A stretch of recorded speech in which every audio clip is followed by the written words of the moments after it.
வணக்கம் நேயர்களே, நான் உங்கள் மணிகண்டன் பிரபாகரன். பக்தி யுகம் சேனல் மூலியமா உங்களை சந்திக்கல மிக்க மகிழ்ச்சி. இன்னைக்கு சீஃப் கெஸ்டா யார் வந்திருக்காங்கன்னு பாத்தீங்கன்னா ஜேஎம்எஸ் சந்திரமௌலி ஐயா வந்திருக்காங்க. ஃபர்ஸ்ட் ஆஃப் ஆல் அவரை வெல்கம் பண்ணிக்கலாம். வணக்கங்க ஐயா. வணக்கம். எப்படி இருக்கீங்க? சூப்பருங்க. ஸோ கடந்த சீரீஸ்ல பாத்தீங்கன்னா சனி பயிற்சி, அதே மாதிரி சனி வந்து என்ன மாதிரி விஷயங்கள் தராரு, சனினா யாரு, ஏன் பயப்படுறீங்க, அந்த மாதிரி விஷயங்கள் நிறைய பேசிட்டு இருந்தோம். ஸோ அந்த வகையில் இன்னைக்கு பார்க்கக்கூடிய லக்னம் சிம்ம லக்னம். ஸோ சிம்ம லக்னத்துக்கு சனி பகவான் யாருங்கிறது ஊருக்கு உலகத்துக்கே தெரியும். ஸோ அப்படியே இருக்கும்போது அதை பத்தி கொஞ்சம் சொல்லுங்க. மேஷம், சிம்மம், தனுசு இந்த மூன்றும் நெருப்பு ராசிகள். காலச்சக்கரத்திற்கு அறம் சார்ந்த ராசிகள் 1, 5, 9. அதுல சிம்மம் என்பது சூரியனுடைய வீடா இருக்கு, சனிக்கு எதிரியாக இருக்காரு, லக்னாதிபதி விரோதி. ஆனா இப்ப பாருங்க, சனியினுடைய நட்சத்திரம் அப்படின்னு எடுத்துட்டீங்கன்னா 4, 8, 12 இருக்கு. இப்ப இதே சிம்ம லக்னத்திற்கு ஏன் சனி திசை மோசம் பண்ணும் அப்படின்னு சொல்றோம்னா, அது 6ஆம் அதிபதி 7ஆம் அதிபதி சூரியன் விரோதி சூரியனுக்கு அப்படின்ற ஒரு கணக்கு நட்சத்திர ரீதியா 4, 8, 12 இருக்கு. சனியினுடைய நட்சத்திரம் 4ல அனுஷம், 8ல உத்திரட்டாதி, 12ல பூசம். இப்ப யாருக்காவது பிறந்த ஜாதகத்துல இந்த சனி சனியினுடைய சொந்த நட்சத்திரத்திலே உட்கார்ந்து இருந்து திசையும் நடத்தினா எப்படி இருக்கும் பாருங்க. அந்த 4, 8, 12 ஸ்ட்ராங்கா செய்வார். அதனால அந்த மாதிரி இருக்கிறவங்களுக்கு மட்டும் கஷ்டம்னு எடுத்துக்கோங்க. இப்ப சிம்ம லக்னக்காரர்களுக்கு இப்ப சனி பெயர்ச்சி ஆகிறது அவருடைய சொந்த நட்சத்திரத்தை நோக்கி போறார். 1 மாசம் மட்டும்தான் புரட்டாதியில இருப்பார் 4ஆம் பாதத்துல. அதுக்கப்புறம் அவருடைய நட்சத்திரத்துல என்ட்ரி ஆயிடுவார். அதாவது கரெக்டா ஏப்ரல் 27ஆம் தேதி என்ட்ரி ஆகுறாரு. மார்ச் 29 பெயர்ச்சி. 1 மாசம் இந்த நட்சத்திரத்துல இருந்துட்டு அதுல என்ட்ரி ஆகுறாரு. அப்ப 8ஆம் இடத்துல 8 பலமா இருக்கிறதுனால உழைப்பு ரீதியா இருக்கிறவங்கள ஒன்றும் பண்ண மாட்டார். நான் ஒரு சர்வீஸ் பண்றேன், நான் ஒரு மெக்கானிக்கு, ஒரு ஃபேக்டரியில ஒர்க் பண்றேன், அல்லது ஒரு மேனேஜ்மெண்ட் பார்க்குறேன். ஏன்னா சம்பளம் வாங்குற வேலைன்னு அர்த்தம். உழைப்புன்னா சம்பளம் வாங்குற வேலையில் இருக்கிறவங்களுக்கும் சர்வீஸ் ஓரியன்டா வேலை பார்க்குறவங்களுக்கும் ஒன்றும் பண்ண மாட்டார். இதே நான் பெரிய ஒரு தொழிற்சாலை வச்சிருக்கேன், பெரிய லெவலில் நான் இன்வெஸ்ட்மெண்ட் பண்ணி இன்னும் அதை நான் விரிவாக்க போகிறேன் அப்படின்னு போகிறவங்களுக்கு அவர்களுக்கு வெயிட்டேஜ் கொடுப்பார். அதாவது சுமைன்னு சொல்கிறோம் இல்லையா, 8ஆம் இடம் என்பது சுமை. அப்போ அதை தாங்க முடியாமல் அவர் போராட வேண்டி வரும். ஏன்னா மந்தன் மெதுவாத்தான் செய்வார். அப்போ 8ஆம் இடத்துல தொழிலை நடத்தியும் வச்சிருவார், நடத்தி ஆரம்பிச்சு வச்சிருவாரு. ஆனா 8ங்கிறது லக்னத்துக்கு வலி வேதனை கொடுத்துக்கிட்டே இருக்கும். அட தெரியாம இவ்வளவு பெரிய போட்டுட்டேன், ஆரம்பிச்சுட்டேன், பெரிய தொழில போய் மாட்டிக்கிட்டேன், கஷ்டப்படுறேன் அப்படின்னு சொல்றதெல்லாம் தான் இந்த 4, 8, 12 சனி செய்யறது. அதுல 8ல் சனி கொஞ்சம் கேர் எடுத்துட்டு கரெக்டா இருக்கணும். ஆனா யாருக்கு? சனியினுடைய திசாபுத்தியாந்தரம் நடக்கிறவங்களுக்கு மட்டும்தான். மற்றவங்க எல்லாருமே எடுத்துக்க வேண்டிய அவசியமே இல்லை.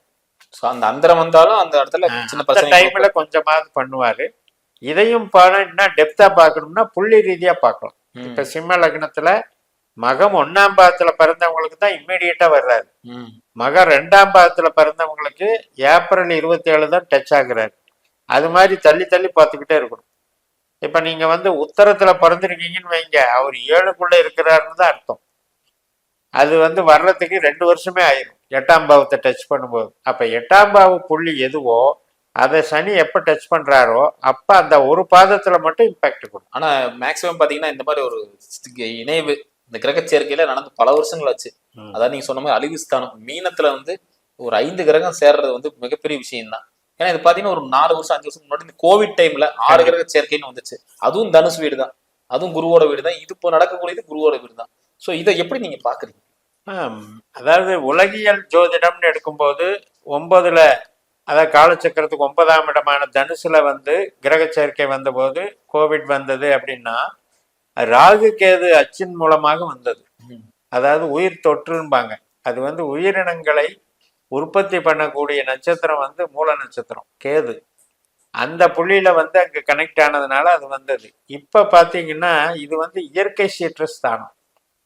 நீர் ராசிகள் காலச்சக்கரத்துக்கு 4, 8, 12, சிம்ம லக்னத்துக்கு 4, 8, 12. அப்ப அப்படி பார்க்கும்போது குழந்தைகள்னு எடுத்துக்கலாம்.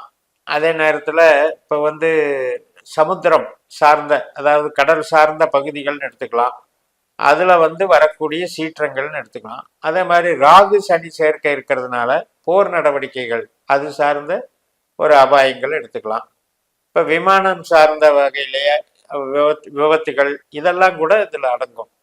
பட் நம்ம உலகியல் ஜோதிடத்துல வந்து நீங்க ஏரியா வைஸ் பிரிச்சு பார்க்கறதுங்கிறது ஒரு பெரிய சப்ஜெக்ட்.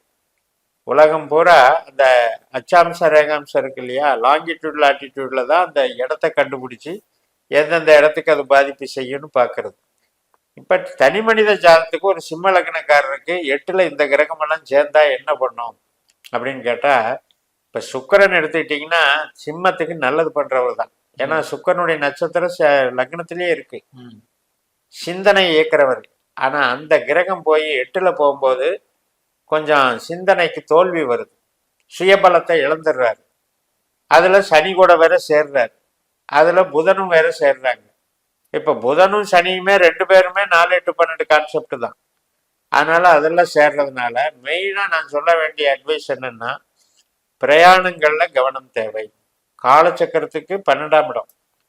வெளிநாடு பிரயாணம் போனாலும் சரி, வெளியூர் பிரயாணம் போனாலும் சரி, நீங்கள் உள்ளூர்லயே டிராவல் பண்ணாலும் சரி, பிரயாணத்தில் கவனம் தேவை.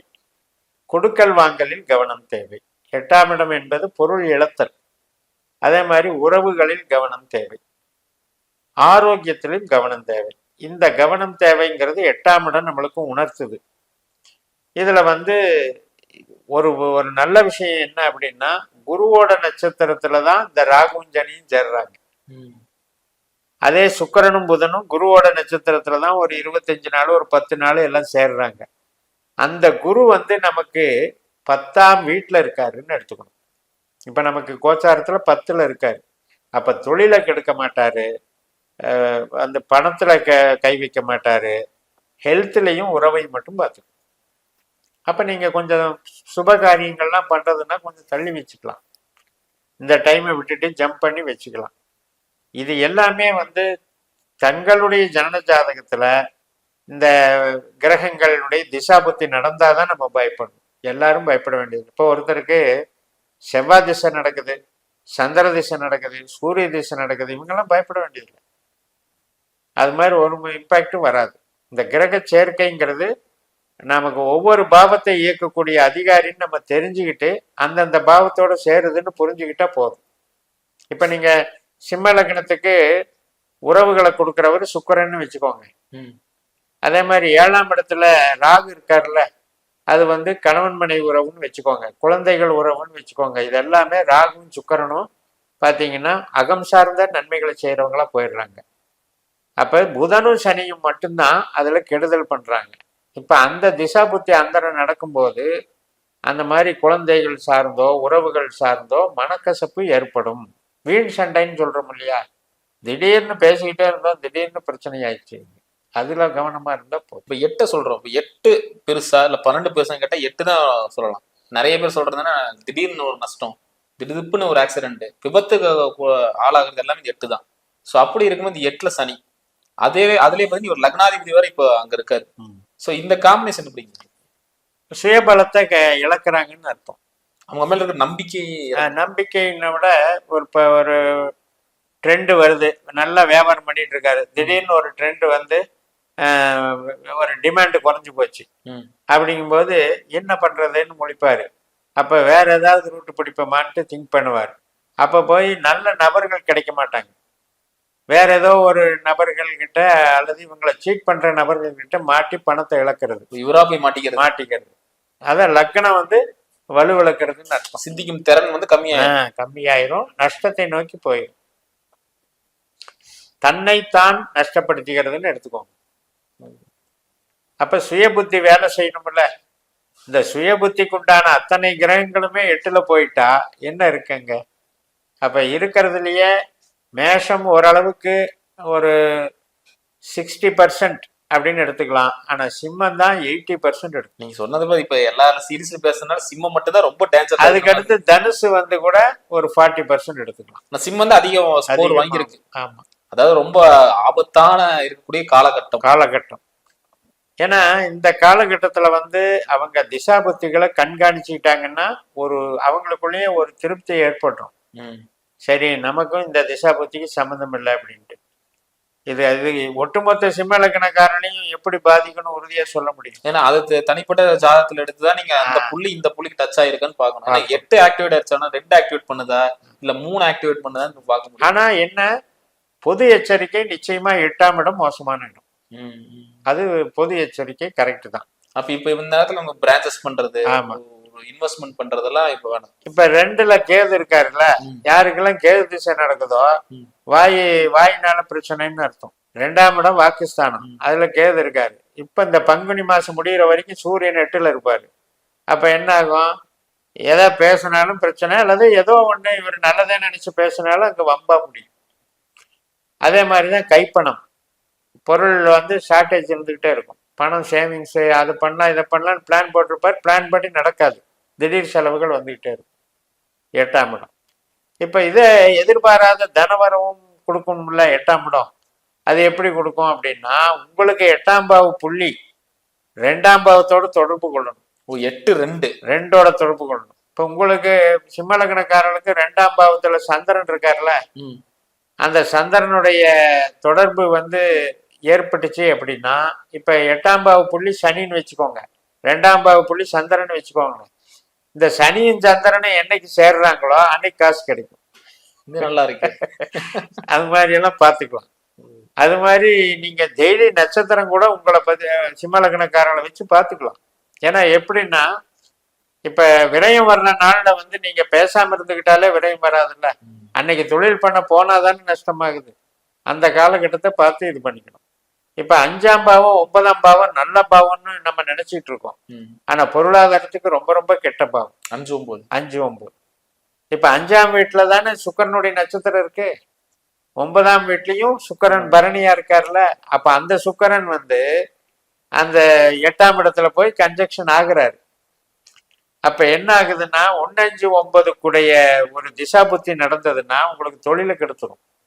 ஆனா ஆரோக்கியம் நல்லா இருக்கும், உறவு நல்லா இருக்கும், ஆனா தொழில் கெட்டு போகும், பண வருமானம் வராது. அதனால ஜோதிடத்தை வந்து 2ஆ பிரிச்சுக்கணும். அகம் சார்ந்த பாவங்கள் வேலை செய்தா நமக்கு திசா புத்தியில, புறம் சார்ந்த பாவங்கள் வேலை செய்தா அல்லது 2ஐயும் பேலன்ஸ் பண்ற மாதிரி கொண்டு போகுதா அப்படின்னு பார்த்துக்கிட்டு அதை மெயின்டைன் பண்ணிட்டாலே நீங்க வந்து உங்களுடைய டெய்லி ஈவெண்ட்ஸ்ல அதை பயன்படுத்தலாம். இப்ப உங்களுக்கு வந்து சனி நட்சத்திரமோ புதன் நட்சத்திரமோ செலவு பண்ணுதுன்னு தெரியுது, அந்த நாள்ல நீங்க அமைதியா இருந்துக்கிட்டீங்கன்னா செலவு வராது. அதே நேரத்துல அந்த டைம்ல போய் யாராவது கூப்பிடுறாங்க ஒரு பிசினஸ் பண்ணலான்னு கூப்பிடுறாங்கன்னு போய் போடும்போதுதான் அது லாஸ் ஆயிடும். இந்த சிம்ம லக்னக்காரங்களுக்கு உங்க ஸ்டைல்ல இந்த விஷயங்கள் மட்டும் பண்ணாதீங்கன்னா ஒரு 2 விஷயம் சொல்லுங்க. எந்த விஷயத்துல ரொம்ப ஜாக்கிரதையா இருக்கணும், இந்த விஷயம் மட்டும் நீங்க பண்ணீங்கன்னா சிக்கிடுவீங்க அப்படின்னு இருந்தா என்ன மாதிரி விஷயங்கள் இருக்கு? அதாவது சிம்மத்துல வந்து சனியினுடைய தன்மைங்கிறது சொந்த பந்தத்திலையும் எடுத்துக்கலாம். உறவுகள், தாயார் சம்பந்தப்பட்ட உறவுகள் அல்லது நம்ம ஜென்ரலா ரிலேஷன்ஸ் அப்படின்னு எடுத்துக்கலாம். யாருக்கெல்லாம் சனி கெட்டு போயிருக்கோ அது வந்து ரிலேஷன்னால பாதிப்புகள் கண்டிப்பா வரும், உறவு சார்ந்த விஷயங்கள் நடக்கும். அதே மாதிரி சனி யாருக்கெல்லாம் கெட்டு போயிருக்கோ வாகனம் சம்பந்தப்பட்ட விஷயத்துல ஜாக்கிரதையா இருக்கணும், விபத்துகள் ரீதியா வரலாம். அதே போக இப்ப வந்து 12ஆம் இடம்ங்கிறது மூலதனம் பொதுவா சொல்லுவாங்க. இப்ப நீங்க வாகனம் சொன்னா கேக்குறேன், இப்ப என்னன்னா தனியா போகாத, இன்னொருத்தர் கூட்டிட்டு போ, ஏன்னா அவரு நேரம் நல்லா இருக்கும், நீங்க தப்பிச்சுக்கலாம். அது எந்த வகையில் உண்மைங்கய்யா? 8ஆம் இடம் வேலை செய்யறது அப்படிங்கிறது விபத்து. 8ஆம் இடத்துக்கு 12ஆம் இடம் வேலை செய்யறதுங்கிறது 7ஆம் இடம். அந்த 7ஆம் இடம்ங்கிறது நம்ம கூட்டிட்டு போற நபர். அதனால அந்த 7 பயன்படுத்தும் போது 8 தவிர்க்கப்படுது. அதனாலதான் முன்னோர்கள் எப்படி சொல்றாங்க, தனியா போகாத, கூட ஒரு கூட்டு போன்னு சொல்றதுக்கு காரணம் அந்த 7ஆம் பாவத்தை இயக்குறோம். 1ஆம் இடமும் 7ஆம் இடமும் சமசப்தம பாவங்கள். இப்ப நீங்க தனியா போனா ஒரு ப்ராப்ளம் வருதுன்னு இருந்தா மனைவியோட கூட்டிட்டு போனா ப்ராப்ளம் வராது. 7ங்கிறது மனைவி. 8க்கு 7ஆம் வருது, 8க்கு 12. 8க்கு 12. 7 கூட்டிட்டு போறதுனால 8 காலி பண்ணிடு, 8 வராம பாத்துக்கு. அது மாதிரி 4ஆம் பாவம் 12ஆம் பாவம் 8ஆம் பாவம் சிம்ம லக்னக்காரங்களுக்கு மெயினா ரிலேஷன்ஷிப்பு, வாகனங்கள், மூலதனம், இதுல மட்டும் கவனம் பண்ணுங்க. இப்ப நீங்க 10ஆம் இடம் அப்படின்னு ஒரு சொந்த தொழில் பண்றீங்க அப்படின்னா 10ஆம் இடத்துல சந்திரன் தானே இருக்காரு. சூரியனும் சந்திரனும் செவ்வாயும் தானே இருக்காங்க. இந்த 3 கிரகம் வலுத்தாலே நீங்க நல்லா தொழில் பண்ணலாம். இறுதியா ஒரு கேள்வி. சமீபமா பாத்தீங்கன்னா நிறைய பேர் கேக்குறது சனிப்பயிற்சி உண்மையா இருக்கா இல்ல இல்லையா? ஏன்னா வாக்கியத்துல ஒரு மாதிரியும் திருக்கணித்துல ஒரு மாதிரி இருக்கு. அதை பத்தி நீங்க சொல்லுங்க. பொதுவா கோச்சார பலன் அப்படிங்கிறது 10% தான். ம். அது எந்த பயிற்சியா இருந்தாலும் சரி, ராகு சனி குரு எதா இருந்தாலும் நமக்கு நடக்கிற திசையில அந்த திசாநாதனோ புத்திநாதனோ அந்தரநாதனோ கோச்சாரத்துல வலுவா இருக்காரா அல்லது பலம் இல்லாம இருக்காரான்னு பார்க்கறதுக்கு தான் கோச்சாரம். ஆனா இன்னைக்கு எப்படி ஆயிடுச்சு அப்படின்னா இதுதான் சம்பவங்களையே நிகழ்த்துதுன்னு நம்ம நினைச்சிட்டு இருக்கிறோம். அது வந்து தவறான விஷயம். ஆனா எதுக்கு நம்ம வந்து இந்த மாதிரி எல்லாம் ஒரு பலன் போடுறோம் அப்படின்னா, இப்ப நான் வந்து ராசி பலனே போடுறது இல்லை, லக்ன பலன் லக்ன தான். பலன் தான். ராசி நிலையானது அல்ல. பல தடவை சொன்னாலும் இன்னும் மக்களுக்கு ரீச் ஆகல. லக்னம் தான் நிலையானது. அப்ப அந்த விதத்துல சனி வந்து நமக்கு சனி பெயர்ச்சி ஆகுது அப்படின்னா திசாபுத்தி நடந்ததுன்னா நீங்க பார்க்க வேண்டியதுதான். ம். இப்ப நம்ம வந்து சிம்ம லக்னம், எனக்கு சனி திசை நடக்குது அப்படின்னா நம்ம கேர் எடுத்து பார்க்கணும். நம்ம ஜாதத்துல எப்படி என்னன்னு பார்க்கணும். சரி, இது போக நமக்கு வாக்கிய பஞ்சாங்கம் திருக்கணித பஞ்சாங்கம்னு 2 பஞ்சாங்கம் ஏன் வந்ததுன்னா, ஜோதிடம் ஆரம்பிச்ச காலத்துல வாக்கிய பஞ்சாங்கம் இருந்தது. அதுக்கப்புறம் வந்து இந்த நாசாவினுடைய அமைப்பெல்லாம் வந்த பிறகு, விண்வெளி ஆராய்ச்சி வந்த பிறகு எரர் எல்லாம் கண்டுபிடிச்சு நமக்கு வந்து துல்லியமா தெரிஞ்சிடுச்சு. எந்த கிரகம் என்ன மூமெண்ட்டு, என்ன வேகம், நகருதல் எல்லாமே தெரியும் போது அப்போ வந்து ஒரு எரரை கரெக்ட் பண்ணி திருத்தி எழுதுறாங்க. அதுதான் திருக்கணித பஞ்சாங்கம். ஸோ அது வந்து சயின்டிஃபிக் அப்ரோச். இப்போ இயல்பாகவே வந்துருச்சு அப்படிங்கிறத தெரிஞ்சுதான் நம்ம சனிப்பெயர்ச்சின்னு சொல்கிறோம். பட் வாக்கிய பஞ்சாங்கத்தை அடாப்ட் பண்ணுறவங்க வந்து ஒரு நம்பிக்கையின் பேரில் அந்த காலத்தில் எங்கள் முன்னோர்கள் செஞ்சது அதை நாம் மாற்றக்கூடாதுன்னு சொல்கிறோம் இல்லையா, அது நம்பிக்கையின் பேரில். அதனால கோயிலில் மட்டும் அதை அனுஷ்டானம் பண்ணிக்கிறேன். இப்போ சனி பயிற்சி உண்டு. சூப்பருங்க. ரொம்ப ரொம்ப நன்றிங்க ஐயா. நேர்களே, இந்த வீடியோ உங்களுக்கு பிடிச்சிருந்தா மறக்காம லைக் பண்ணுங்க. ஃப்ரெண்ட் அண்ட் ஃபேமிலி ஷேர் பண்ணி கொடுங்க. இதே மாதிரி இன்னொரு காணொளி சந்திக்கும் வரை உங்கள் விடைபெறுவது உங்கள் மணிகன் பிரபாகரன். நன்றி, வணக்கம். வணக்கம் ஐயா. வணக்கம்.